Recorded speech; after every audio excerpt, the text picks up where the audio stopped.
وبركاته الحمد لله كفى وسلام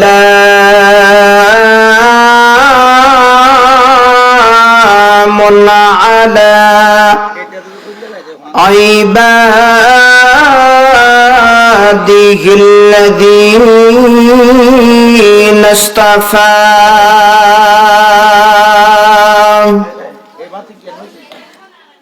أما بعد فأعوذ بالله من الشيطان الرجيم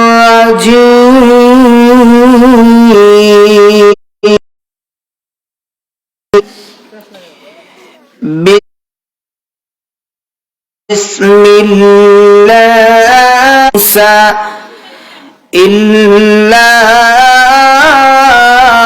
ليعبدون وصدق رسوله إنك حميد مجيد اللهم صلى الله عليه وسلم ঐতিহ্যবাহী দ্বীনি বিদ্যাপীঠ হযরত শাহজালাল রহমাতুল্লাহি আলাইহি দারুল উলুম নুমানিয়া মাদ্রাসা ও এতিমখানার বার্ষিক ইসলামী মহাসম্মেলন ও হাফেজ ছাত্রদের পাগড়ি প্রদান উপলক্ষে আজকের ওয়াজ ও দোয়া মাহফিলের চলমান অধিবেশনের মুহতারাম শ্রদ্ধাভাজন সভাপতি, মঞ্চে উপবিষ্ট জাতির কর্ণধার, জাতির মাথার মুকুট, ওয়ারাসাতুল আম্বিয়া হযরত উলামায়ে কেরাম, সামনে বসা দূর দূরান্ত থেকে আগত আল্লাহ পাকের আশিকিন, জাকিরিন, মুহিব্বিন, সালিহিন মুসলমান ভাইরা, কলিজার টুকরা যুবক ভাইরা, মাদ্রাসার তালেবে ইলম ছাত্র বন্ধুরা, মাইকের আওয়াজ যত দূর পর্যন্ত গিয়ে পৌঁছতেছে অতটুকুর সম্মানিতা পর্দানিশীন মা ও বোনেরা, সর্বপ্রথম শুরুতেই সেই মহান মনিবের দরবারে কালিমাতুশ শুকর আদায় করে নিচ্ছি, যিনি অত্যন্ত দয়া করে, মায়া করে, মহব্বত করে, ভালোবেসে দুনিয়ার হাজারো ব্যস্ততা থেকে ফারেক করে আপনাকে আমাকে গুনাহমুক্ত পরিবেশে জান্নাতি বরকতি রহমতি মজলিসে আসার বসার কোরআন ও হাদিস থেকে উলামায়ে কেরামদের জবান থেকে আলোচনা শোনার এবং করার মতো তৌফিক দান করেছেন।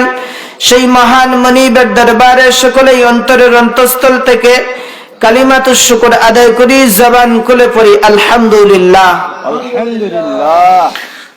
লক্ষ কোটি দুরূদ আর সালাম ইমামুল মুরসালিন, শাফিউল মুজনাবিন, সাইয়্যিদুল মুরসালিন জনাবে মুহাম্মদুর রাসূলুল্লাহ, সকলেই পড়ি সাল্লাল্লাহু আলাইহি ওয়াসাল্লাম। মুহতারাম হাজিরিন, এই যে আজ আপনাদের মাদ্রাসায় শাহজালাল দারুল উলুম নুমানিয়া মাদ্রাসায় ওয়াজ মাহফিল, এই মাহফিল কি আগামীকাল থাকবে ভাই?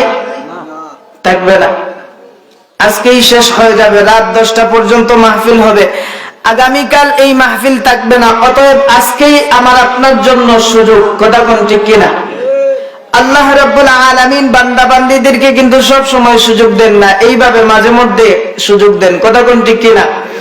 যেই সমস্ত ভাই বন্ধুরা রাস্তার মধ্যে ঘোরাফেরা করতেছেন, দোকানপাটে বসে আছেন, মনে মনে ভাবতেছেন যে হুজুররা তো আসতেছে, মাইকের মধ্যে বয়ান করতেছে, দোকানে বৈশা বৈশা চা খায়াম পান খায়াম আর হুজুরদের ওয়াজ শুনতে পারবো, কণ্ঠ কেমন সুন্দর, এগুলা শুনতে পারবো, বুঝতে পারবো। ওই সমস্ত ভাইদেরকে বলতে চাই, আপনি কণ্ঠ শুনতে পারবেন কিন্তু সওয়াবের ভাগীদার হতে পারবেন না, পারবেন? আল্লাহর নবী সাল্লাল্লাহু আলাইহি ওয়াসাল্লাম বলেন, হে আমার উম্মতেরা, তোমরা বেশি বেশি করে উলামায়ে কেরামদের মজলিসে থাকবা। কাদের মজলিসে থাকবা? উলামায়ে কেরামদের মজলিসে থাকবা, নেককারদের মজলিসে থাকবা, আল্লাহ ওয়ালাদের মজলিসে থাকবা। সুবহানাল্লাহ বলবেন না? আল্লাহ নবী বলেন, আলাইকুম বিমুজালাসাতিল উলামা। আল্লাহ নবী বিশ্ব নবী রাহমাতুল লিল আলামিন উম্মতদেরকে বলে, উম্মত দুনিয়ার জমিনে বেশি বেশি করে তুই সময় বের করবি উলামায়ে কেরামদের মজলিসে, আল্লাহ ওয়ালাদের মজলিসে সময় বের করবি, নেককারদের মজলিসে বেশি বেশি করে তুই সময় বের করবি। উম্মতের নেককারদের মজলিসে সময় বের করলে ফায়দা কি জানো? আগুনের প্রভাব হলো কোন বান্দা যখন আগুনের মধ্যে হাত দেয় তখন তার হাত পুড়ে যায়, কথা কোন ঠিক কিনা? আচ্ছা বলেন তো দেখি, একজন বান্দা যদি আগুনের ভিতরে, আগুন বুঝেন তো? আচ্ছা ওই যে মহিলারা ফাঁক করে চুলা, কই আমাদের এদিকে আপনারা কি কোন চুলাই কোন তো? আচ্ছা এই চুলার মধ্যে যে আগুন ধরাইয়া বাত ফাঁক করে, এই আগুনের ভিতরে যদি কোনো বান্দা বা আপনারা কেউ যদি হাত দেন বা আমি হাত দেই, কোন তো হাত কি হবে? পুড়ে যাইবে। তো আল্লাহ নবী বলেন আগুনের মধ্যে হাত রাখলে হাত পুড়ে যায়। এটা হলো আগুনের প্রভাব। কিসের প্রভাব? আল্লাহ নবী বলেন এ উম্মত, আগুনের মধ্যে হাত রাখলে হাত পুড়ে যায়। ঠিক তেমনি ভাবে নেককারদের মজলিসে নেককারদের প্রভাব হলো আল্লাহ ওয়ালাদের প্রভাব হলো, আল্লাহ ওয়ালাদের মজলিসে যদি বসো, নেককারদের মজলিসে যদি বসো, তাহলে নেককার হওয়া যায়। সুবহানাল্লাহ। কি হওয়া যায় ভাই? নেককার হওয়া যায়। এখন যারা যারা দোকানে বৈশা রয়েছে তারা কোন তো দোকানে বৈশা বৈশা চা খাইয়া খাইয়া কি নেককার হইতে পারবো? পারবো না। মুসলমান ভাইরা আমার, গভীর মনোযোগ দিয়ে শুনেন। আল্লাহ রাব্বুল আলামিন আমাকে আপনাকে এই দুনিয়ার জমিনে প্রেরণ করলেন। এই দুনিয়ার জমিনে আল্লাহ তাআলা যত মাখলুকাত আল্লাহ সৃষ্টি করেছেন, সমস্ত মাখলুকাতের মধ্যে আল্লাহ তাআলা আমাকে আপনাকে শ্রেষ্ঠত্ব দান করেছেন। সুবহানাল্লাহ বলেন। আল্লাহ তাআলা মানুষ জাতিকে আল্লাহ শ্রেষ্ঠত্ব দান করেছেন। আদম সন্তানদেরকে আল্লাহ তাআলা শ্রেষ্ঠত্ব দান করেছেন। আমি আপনি একটা পশু পাখি দেইখা মনে মনে বলি, আহারে এই ময়না পাখিটা কত সুন্দর, কথা কোন ঠিক কিনা? কই কি কই না? একটা ময়না পাখি দেইখা বলি এই ময়না পাখি কত সুন্দর, কিন্তু ময়না পাখিটা তার নিজের ভাষা দিয়ে জবাব দেয়, এ মানুষ আমি যে সুন্দরের কোনো প্রমাণ নাই, দলিল নাই, কিন্তু তুই যে সুন্দরের প্রমাণের দলিল আল্লাহ কোরআনের মধ্যে দিয়েছেন। সুবহানাল্লাহ পড়েন। আল্লাহ রাব্বুল আলামিন বলেন, এ বান্দা আমি আল্লাহ তোমাকে এই দুনিয়ার জমিনে প্রেরণ করছি, আমি আল্লাহ তোমাদেরকে শ্রেষ্ঠত্ব দান করেছি। বান্দা দুনিয়াতে পাঠানোর উদ্দেশ্য হলো তোমরা আমি আল্লাহর গোলামি করবা। কার গোলামি করবো ভাই? আল্লাহর গোলামি করব। আল্লাহ কয় বান্দা আমি আল্লাহ তোমাদেরকে দুনিয়ার জমিনে প্রেরণ করলাম শুধু আমার গোলামি করার জন্য, আমার দাসত্বগিরি করার জন্য। এ বান্দা আমি আল্লাহ তোকে হায়াত নামক নিয়ামত দিয়া দুনিয়ার জমিনে প্রেরণ করলাম। বান্দার এই হায়াত নামক নিয়ামত পাইয়া তুই গুনাহের মধ্যে লিপ্ত হয়ে গেছিস। এ বান্দা এমন একটা সময় আসবে, তুমি কি ধারণা করো এই দুনিয়াতে তুমি চিরস্থায়ী থাকবা? না না না, এই দুনিয়ার জমিনে তুমি চিরস্থায়ী থাকতে পারবা না। এমন একদিন সময় আসবে যেই দিন আমি আল্লাহ মালাকুল মউত আজরাইলকে অর্ডার দিয়ে দিব, আজরাইল আমার অর্ডার পালন করার জন্য মুহূর্তের ভিতরে তোমার সামনে হাজির হয়ে যাইবে। এ বান্দা আজরাইল কিন্তু তোমাকে আর একটা মুহূর্ত সময় দিবে না। যখনই আমি আল্লাহ আজরাইলকে অর্ডার দিয়ে দিব, আজরাইল সাথে সাথে তোমার জান কবজ করে ফেলবে। এ বান্দা আজ দুনিয়াতে গিয়ে দুনিয়ার মহব্বতে পইরা, স্ত্রীর মহব্বতে পইরা, সন্তানের মহব্বতে পইরা, দুনিয়ার ধন সম্পদ টাকা পয়সার মহব্বতে পইরা বান্দা আমি আল্লাহকে তুই বলে গেছিস। এ বান্দা আমি আল্লাহর হুকুম গুলা তুই অমান্য করতেছিস। বান্দা আমি আল্লাহ তোকে রাত দিন 24টা ঘন্টা সময় দিলাম। এ বান্দা যখন মুয়াজ্জিন মসজিদের মিনার হইতে আমি আল্লাহর আযানের ধ্বনিগুলো উচ্চারণ করে বান্দা তুমি মসজিদের সামনে দিয়ে হেঁটে হেঁটে চলে যাও, অতএব মসজিদে গিয়ে আমি আল্লাহর হুকুমগুলো পালন করো না। এ বান্দা আমি আল্লাহ তোকে রাত দিন 24টা ঘন্টা আমি আল্লাহ তোকে সময় দিলাম, বান্দা আমি আল্লাহর হুকুমগুলো পালন করতে তোমার সময় হয় না, বরং দোকানের মধ্যে বৈশা ব্রাজিল আর আর্জেন্টিনার বিশ্বকাপ খেলা দেখতে তোমার সময় হয়। কথা কোন ঠিক কিনা? এজন্য আল্লাহ রাব্বুল আলামিন বলেন, বান্দা আমি আল্লাহ কিয়ামতের দিন তোমার কাছ থেকে পাই পাই করে হিসাব নিব। দুনিয়ার জমিনে গিয়ে কি কি করেছো, আমি আল্লাহর দেয়া হায়াত নামক নিয়ামত কোন রাস্তায় ব্যয় করেছো? এ বান্দা যৌবন কাল কোন রাস্তায় ব্যয় করেছো? বান্দা আমি আল্লাহর হায়াত নামক নিয়ামত পাইয়া তুমি কোন রাস্তায় ব্যয় করেছো? বান্দা আমি আল্লাহ তোকে পা নামক নিয়ামত দিলাম, হাত নামক নিয়ামত দিলাম, বান্দা চক্ষু নামক নিয়ামত দিলাম, কান দিলাম। বান্দা এতগুলা নিয়ামত দেওয়ার পর, এ বান্দা এতগুলা নিয়ামত আমি আল্লাহ তোকে দেওয়ার পর বান্দা এরপরেও তুই আমি আল্লাহর গোলামি করস না, বান্দা এরপরেও আমি আল্লাহর শুকর আদায় করস না। বান্দা মনে রাখিস কিয়ামতের ময়দান বড় কঠিন ময়দান। ওই কিয়ামতের ময়দানে বান্দা বান্দীদের মাথার অর্ধঘাত উপরে সূর্য চলে আসবে। জাহান্নামী বান্দা বান্দীদের সূর্যের তাপের কারণে মাথার মগজ গুলা টকবক কইরা উতরাইতে থাকবে। আল্লাহর নবী সাল্লাল্লাহু আলাইহি ওয়াসাল্লাম হাদিস শরীফের মধ্যে বর্ণনা করেছেন, ওই কিয়ামতের ময়দানে শুধু আল্লাহর আরশের ছায়া ব্যতীত আর কোনো ছায়া থাকবে না।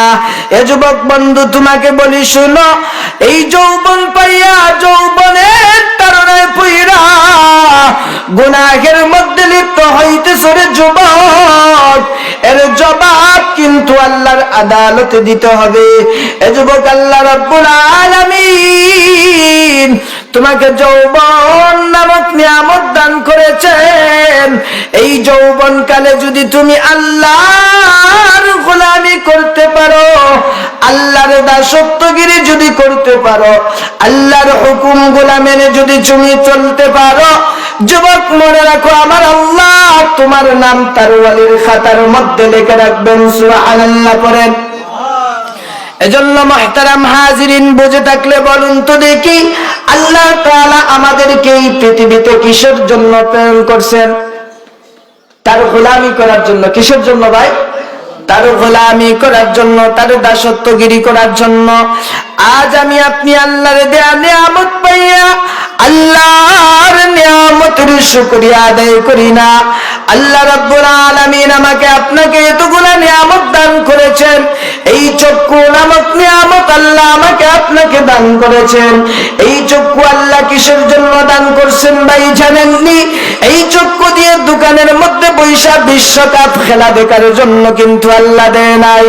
এই চক্ষু আল্লাহ আমাদেরকে টিভির দিকে তাকিয়ে থাকার জন্য কিন্তু দেয় নাই।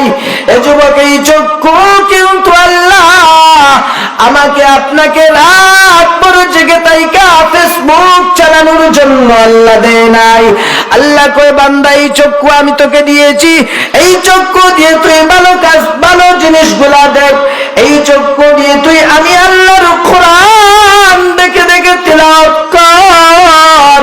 বান্দা যখন তুই আমি আল্লাহর কোরআনের তিলাওয়াত শুরু করে দিবি, এ বান্দা যখন তুই আমি আল্লাহর কোরআনের তিলাওয়াত শুরু করে দিবি, বান্দারে তখন তোর সাথে আমি আল্লাহর সরাসরি কথা বলা শুরু হয়ে যায়। সুবহানাল্লাহ বলেন। এজন্য মুহতারাম হাজিরিন, আজ আল্লাহ রাব্বুল আলামিন আমাকে আপনাকে যে এই দুনিয়াতে প্রেরণ করলেন তার গোলামি করার জন্য। কিন্তু মুসলমান ভাই, আপনারা যদি আপনাদের বিবেকের কাছে একটু প্রশ্ন দিয়ে জিজ্ঞাসা করুন যে আল্লাহ আমাকে আপনাকে তার গোলামি করার জন্য এই দুনিয়াতে প্রেরণ করছে, কিন্তু আমি আপনি সেই মালিকের গোলামি কতটুকু করতে পারছি, কথা কোন ঠিক কিনা? শুধু 5 ওয়াক্ত নামাজ পড়লাম, মালিকের গোলামি হয়ে গেল?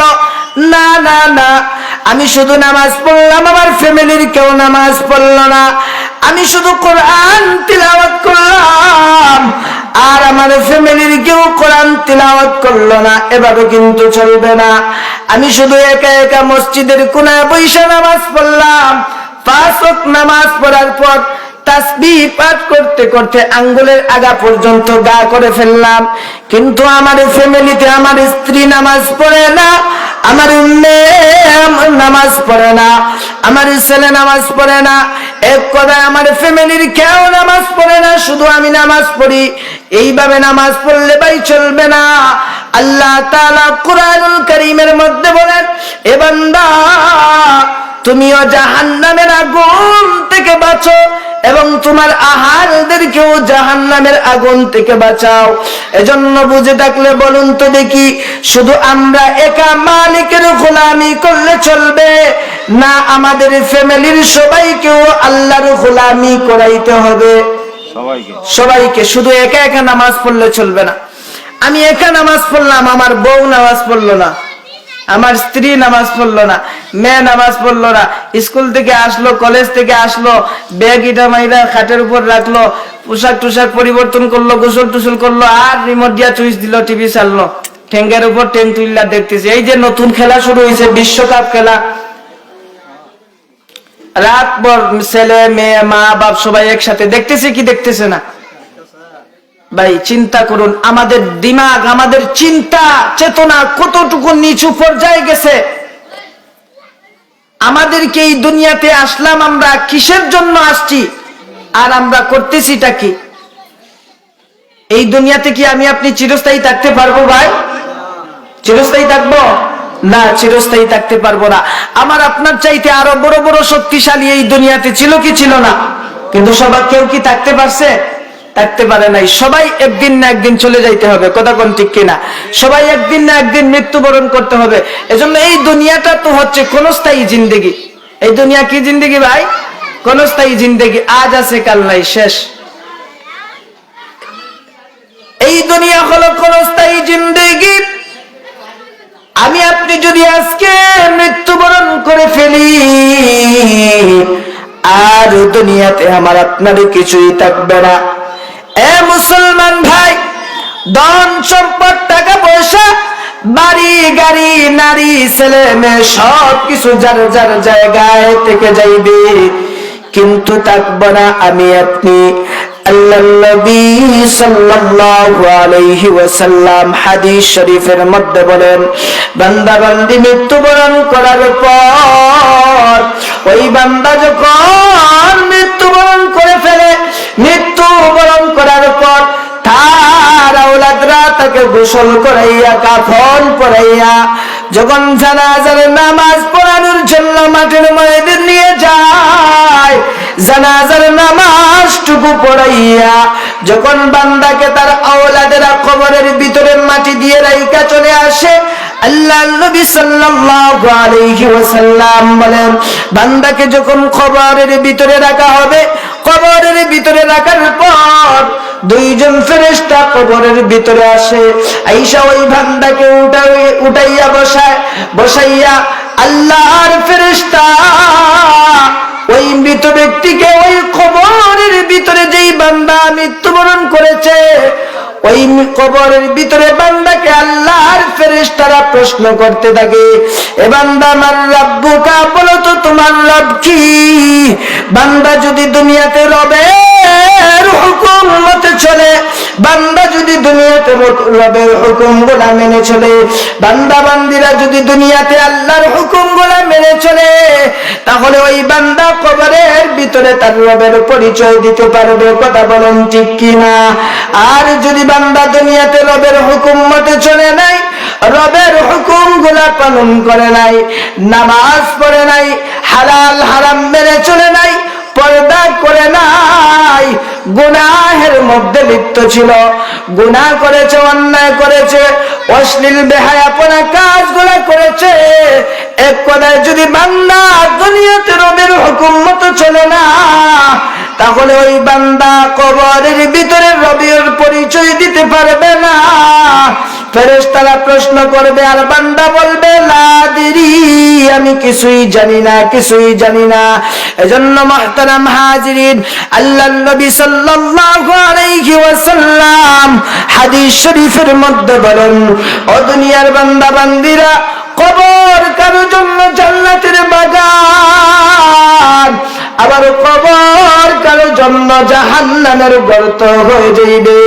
বান্দারা, তোমরা যদি দুনিয়াতে আমল আর ঈমান নিয়ে কবরে যাইতে পারো, তাহলে ওই কবর তোমার জন্য জান্নাতের বাগান হয়ে যাইবে। আর যদি ঈমান আর আমল নিয়ে কবরে যাইতে না পারো, কবর তোমার জন্য জাহান্নামের গর্ত হয়ে যাইবে। কবর থেকেই তোমার আযাব শুরু হয়ে যাইবে। আল্লাহর নবী বলেন, জান্নাতি বান্দা বান্দিরা মৃত্যুবরণ করার পর, কবরের ভিতরে রাখার পর যখন ফেরেশতারা তাকে সওয়াল জবাব করবে, যদি সে দুনিয়াতে রবের হুকুম মতো চলে, রাসূলের তরিকা মতো চলে, দ্বীন ইসলাম মতো যদি চলে, ইসলামের সমস্ত হুকুম আহকাম গুলা যদি মেনে চলে, তাহলে বান্দা কবরের ভিতরে সমস্ত প্রশ্নের জবাব দিয়ে দিব। আর আল্লাহ ফেরেশতাদেরকে ডেকে ডেকে বলবেন, ও আমার ফেরেশতারা, না না না, আর আমার বান্দাকে ডিস্টার্ব করিস না, দে দে আমার বান্দাকে কবরের ভিতরে জান্নাতের বিছানা বিছাইয়ে দে, আমার বান্দাকে আর ডিস্টার্ব করো না, বান্দা ঘুমাইতে থাকুক। আল্লাহর নবী সাল্লাল্লাহু আলাইহি ওয়াসাল্লাম হাদিস শরীফের মধ্যে বলেন, ফেরেশতারা তখন বান্দাকে বলবে, ও বান্দা ঘুমাও, এমন ভাবে ঘুমাও নতুন দোলা যেভাবে বাসর রাত্রে ঘুমায় ওইভাবে ঘুমাইতে থাকো। বান্দা এক ঘুম দিবে, কিয়ামতের ময়দান কায়েম হয়ে যাইবে। কিয়ামতের ময়দান কায়েম হওয়ার পর বান্দাকে আবার ঘুম থেকে জাগ্রত করানো হবে। বাইরা আমার, ময়দানে মাহশরে কায়েম হয়ে যাইবে। যদি বান্দা জান্নাতি হয়ে যায়, তাহলে তো কিয়ামতের ময়দান তার জন্য সহজ হয়ে যাইবে। আর যদি বান্দা জাহান্নামী হয়ে যায়, এ মুসলমান বন্ধু, তাহলে উপায় থাকবে না, উপায় থাকবে না। কিয়ামতের ময়দান বড় কঠিন। আল্লাহর নবী সাল্লাল্লাহু আলাইহি ওয়াসাল্লাম সাহাবায়ে কেরামদের সামনে বর্ণনা করেন, ও আমার সাহাবীরা শুনো, কিয়ামতের ময়দানে আমি রাসূল আল্লাহর কুদরতি কদমের মধ্যে সিজদায় পড়া, আমি রাসূল আমার উম্মতের জন্য আল্লাহর দরবারে কান্নাকাটি করব। সুবহানাল্লাহ পড়েন।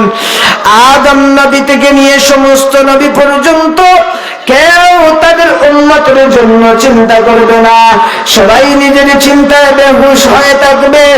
এই সময় আমার আপনার নবী মুহাম্মদুর রাসূলুল্লাহ সাল্লাল্লাহু আলাইহি ওয়াসাল্লাম আল্লাহর কুদরতি কদমের মধ্যে সিজদায় পড়া আমার আপনার নবী তার উম্মতের জন্য আল্লাহর দরবারে দোয়া করতে থাকবে আর বলবে, রাব্বি হাবলি উম্মতি, আল্লাহ আমার উম্মতদেরকে বাঁচাও, আল্লাহ আমার উম্মতদেরকে বাঁচাও। এইভাবে আমার আপনার নবী কান্নাকাটি করতে থাকবে। আল্লাহ তাআলা জিবরাইলকে ডেকে ডেকে বলবেন, ও জিবরাইল, যাও যাও আমার বন্ধুর কাছে যাও, আমার বন্ধুকে গিয়ে বলবা মাথা উঠানোর জন্য। আরে যাও, আরশে আজিমের কুটির নিচে কিছু পাত্রের মধ্যে আমি আল্লাহ কিছু পানি গুলা জমা করে রেখে দিয়েছি। ও জিবরাইল, এই পানি গুলা আমার বন্ধুর হাতের মধ্যে দিবা, আর আমার বন্ধুকে বলবা জাহান্নামের মধ্যে এই পানিগুলা নিক্ষেপ করার জন্য। আল্লাহর নবীর কাছে জিবরাইল আসবে, আয়েশা জিবরাইল বলবে, ইয়া রাসূলুল্লাহ, ইয়া হাবিবাল্লাহ, ও আল্লাহর নবী, আল্লাহ রাব্বুল আলামিন আপনাকে হুকুম করেছেন মাথা উঠানোর জন্য। আল্লাহর রাসূল কান্না করবে আর জিবরাইলকে বলবে, জিবরাইল না, আমি রাসূল মাথা উঠাইব না ততক্ষণ পর্যন্ত যতক্ষণ পর্যন্ত আমার আল্লাহ আমার গুনাহগার উম্মতগুলোকে জাহান্নাম থেকে মুক্তি না দিবেন, ততক্ষণ পর্যন্ত আমি রাসূল মাথা উঠাইব না। এক পর্যায়ে আল্লাহর নবী সাল্লাল্লাহু আলাইহি ওয়াসাল্লাম মাথা উঠাইবেন। জিবরাইল আল্লাহর নবীর কাছে হাতের মধ্যে এই পানির পাত্রগুলা দিবেন, আর জিবরাইল বলবে ইয়া রাসূলুল্লাহ ইয়া হাবিবাল্লাহ, ওগো আল্লাহর নবী, এই পানিগুলো আল্লাহ তাআলা বলে দিয়েছেন এই পানিগুলো আপনি জাহান্নামের মধ্যে নিক্ষেপ করার জন্য। আল্লাহর রাসূল সাল্লাল্লাহু আলাইহি ওয়াসাল্লাম এই পানিগুলো জাহান্নামের মধ্যে নিক্ষেপ করবেন। জাহান্নামের মধ্যে ছিটিয়ে দেওয়ার সাথে সাথে আল্লাহর রাসূল বলেন জাহান্নাম পিছনের দিকে দৌড়াইতে থাকবে। জাহান্নাম এর আগে কিন্তু কঠিন ভয়ঙ্কর ভয়ঙ্কর শব্দগুলা ধারণ করবে, আর জাহান্নাম সামনের দিকে আগাইতে থাকবে। আল্লাহর রাসূল পর্যন্ত জাহান্নামের এই শব্দগুলা শুনে ভয় পেয়ে যাইবেন। এমন সময় আল্লাহর নবী সাল্লাল্লাহু আলাইহি ওয়াসাল্লাম এই পানিগুলা জাহান্নামের মধ্যে ছিটিয়ে দেওয়ার কারণে জাহান্নাম পিছনের দিকে দৌড়াইতে থাকবে। আল্লাহর নবী জিবরাইলকে বলবে ও ভাই জিবরাইল, এই পানিগুলা কিসের পানি? জিবরাইল আলাইহিস সালাতু ওয়াস সালাম বলেন ইয়া রাসূলুল্লাহ ইয়া হাবিবাল্লাহ, ও আল্লাহর নবী, এই পানিগুলা হলো দুনিয়ার ওই সমস্ত বান্দা বান্দীদের পানি যারা দুনিয়ার মধ্যে যখন নজিলে রহমতের সময় হয়ে যায়, গর্তের সাপ বিচ্ছু পর্যন্ত যখন ঘুমিয়ে যায়, দুনিয়ার সমস্ত মানুষ যখন ঘুমের মধ্যে নিমজ্জিত, এমন সময় আপনার কিছু উম্মত বান্দা বান্দীরা জাহান্নামের ভয়ে, পরকালের ভয়ে, ওই মালিকের ভয়ে তারা ঘুম থেকে জাগ্রত হইয়া পানি দ্বারা ওযু বানাইয়া জমিনের মধ্যে যায় নামাজ বিছাইয়া মালিকের দরবারে দণ্ডায়মান হয়ে গেছে।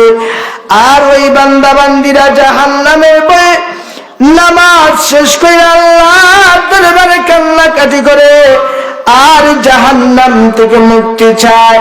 আল্লাহ রাব্বুল আলামিন ওই সমস্ত বান্দা বান্দীদেরকে মাফ করে দিয়া আল্লাহ রাব্বুল আলামিন তাদের চোখের পানিগুলো জমিনের মধ্যে পড়ার আগে আগে আল্লাহ তাআলা ওই বান্দা বান্দীদের চোখের পানিগুলো জমা করে রেখে দিয়েছেন। সুবহানাল্লাহ। তাহলে চিন্তা করুন, এই চোখের পানি যদি আমি আপনি জাহান্নামের ভয়ে, পরকালের ভয়ে যদি একটু কান্না করি, চোখ দিয়ে পানি বাহির করি, তাহলে এই চোখের পানির দাম কত চিন্তা করে। কিন্তু আজ মুসলমান সেই রবকে আমি আপনি চিনতে পারলাম না, রবের হুকুমগুলা মানতেছি না, রবের হুকুমগুলা পালন করতেছি না। তাহলে চিন্তা করুন, যদি রবের হুকুম আমি আপনি না মানি, রবের হুকুম মতো যদি না চলি, তাহলে আমাদের অবস্থাটা কি হবে? পরকালে আমাদের অবস্থাটা কি হবে একটু চিন্তা করুন। এজন্য মুহতারাম হাজিরিন, এই দুনিয়ার জিন্দেগি হচ্ছে অল্প হায়াতের জিন্দেগি, আখিরাতের জিন্দেগি হচ্ছে চিরস্থায়ী জিন্দেগি। যেই জিন্দেগির শুরু আছে কিন্তু শেষ নাই। শেষ আছে ভাই? শেষ নাই। কিন্তু দুনিয়ার জিন্দেগি তো 40 বছর, 50 বছর, 60-70 বছরের জিন্দেগি, শুরু আছে শেষও আছে। এজন্য আমরা কি করতেছি? দুনিয়াতে আইসা দুনিয়ার মহব্বতে পইরা, দুনিয়ার ভালোবাসায় পইরা, দুনিয়ার লোভ লালসায়, স্ত্রীর মহব্বতে, সন্তানের মহব্বতে পইরা, টাকা পয়সার মহব্বতে পইরা রবকে ভুলে গেছি। কথা বলেন ঠিক কিনা? অথচ আমরা আলমে আর রুহের মধ্যে, রুহের জগতে আল্লাহ তাআলা সমস্ত বান্দা বান্দীদের রুহকে একত্রিত কইরা একটা প্রশ্ন করছিলেন, কি করেন নাই? করছিলেন। সেই প্রশ্নটা আল্লাহ তাআলা আমাদের সবাইকে বলেছিলেন, আলাস্তু বিরাব্বিকুম, আমি কি তোমাদের রব নয়? আমরা সকলেই বলেছিলাম কালু বালা, হে আপনি আমাদের রব। ওখান থেকে আল্লাহ তাআলা আমাকে আপনাকে পর্যায়ক্রমে দুনিয়াতে পাঠাইলেন। আল্লাহ তাআলা এই দুনিয়ার জমিনে আমাকে আপনাকে প্রেরণ করলেন পরীক্ষা দেওয়ার জন্য। এর ফলাফল প্রকাশ হবে আখিরাতে, কিয়ামতের ময়দানে। কথা কোন ঠিক কিনা? যদি আমি আপনি এই পরীক্ষার মধ্যে পাস করতে পারি তাহলে তো জান্নাত, আর যদি ফেল করি তাহলে কি? জাহান্নাম। জাহান্নাম কি মামুর বাড়ি না শ্বশুর বাড়ি? জাহান্নাম বড় কঠিন একটা জায়গা। সময় সংক্ষিপ্ত, আর বয়ান করা যাবে না। আল্লাহর নবী সাল্লাল্লাহু আলাইহি ওয়াসাল্লাম হাদিস শরীফের মধ্যে বলেন যে আল্লাহ তাবারাকা ওয়া তাআলা এই পৃথিবীতে যত মানুষগুলা সৃষ্টি করলেন বা যত মাখলুকাত আল্লাহ তাআলা সৃষ্টি করলেন, সমস্ত মাখলুকাতকে আল্লাহ তাআলা সৃষ্টি করেছেন, কিন্তু কিয়ামতের ময়দানে আল্লাহ তাআলা এই বান্দা বান্দি জিন এবং ইনসান এই দুই জাতির কাছ থেকে আল্লাহ তাআলা হিসাব দিবেন। কোন জাতির কাছ থেকে হিসাব নেবেন? জিন এবং মানব জাতির কাছ থেকে।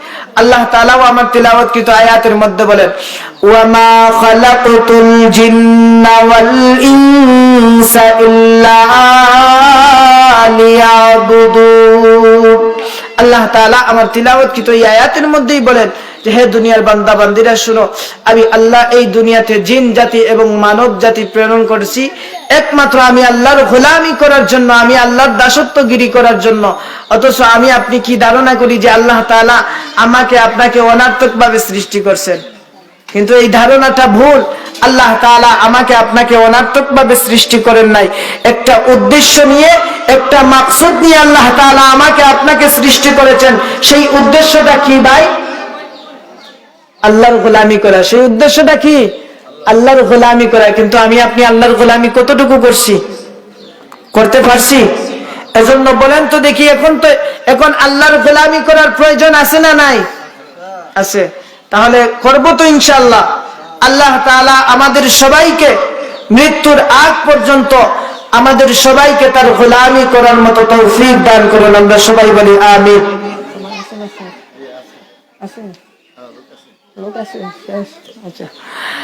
আল্লাহ তাআলা আমাদের সবাইকে মৃত্যুর আগ পর্যন্ত যেন সেই মালিকের গোলামি করার মতো তৌফিক আমাদের সবাইকে দান করেন, আমিন বলি। আর যত হযরত উলামায়ে কেরামগণ আসবেন, হযরত উলামায়ে কেরামদের জবান থেকে হক হক কথাগুলা শুনে আল্লাহ তাআলা আমাদের সবাইকে আমাদের দৈনন্দিন জীবনে আমল করার মতো তৌফিক দান করেন। আমরা সকলেই বলি আমিন।